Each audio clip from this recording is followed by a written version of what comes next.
ഞാനിപ്പോൾ നിൽക്കുന്നതിൻ്റെ തൊട്ടു പിന്നിൽ ഒരു കോറിയുണ്ട്. ആ വഴി വരുമ്പോൾ നമുക്കത് പെട്ടെന്ന് കാണാൻ കഴിയില്ല. പക്ഷെ ഇവിടെ അപകടം ഒളിഞ്ഞിരിക്കുന്ന ഒരു കോറിയാണ്.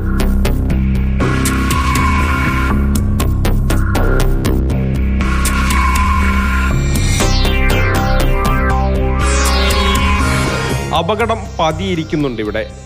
ദൂരെ നിന്ന് കാണില്ല. രാത്രി സ്ഥലം പരിചയമില്ലാത്തവരെത്തിയാൽ അപകടമുറപ്പ്. പ്രവർത്തനം നിലച്ച കോറിയിൽ കൈവരി കെട്ടണം, ഫെൻസിംഗ് സംവിധാനവും വേണം, സൂചനാ ബോർഡും വേണം.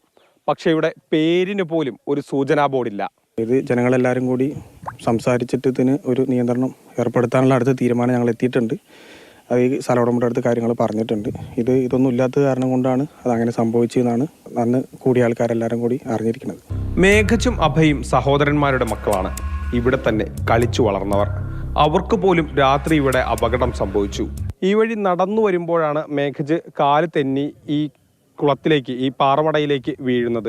ഇവിടെ ഒരു കൈവരിയോ മറ്റ് സുരക്ഷാ സംവിധാനമോ ഉണ്ടായിരുന്നെങ്കിൽ ഒരുപക്ഷെ അത് സംഭവിക്കില്ലായിരുന്നു. ഇപ്പോൾ ഒരു അറിയാത്ത ഒരാൾ ഈ വഴി വരികയാണെങ്കിൽ, രാത്രി കാലങ്ങളിൽ വരികയാണെങ്കിൽ, ഇത് നമുക്ക് അവിടെ നോക്കുമ്പോൾ ഒരു പ്ലെയിൻ റോഡ് മാതിരിയായിട്ട് അവിടെ തോന്നുന്നു. ഇത് ഒരു വേലിത്തട ഒന്നും ഇല്ലാത്ത കാരണം കൊണ്ട് അങ്ങനെ പല അപകടങ്ങളും സംഭവിക്കാൻ സാധ്യതയുണ്ട്.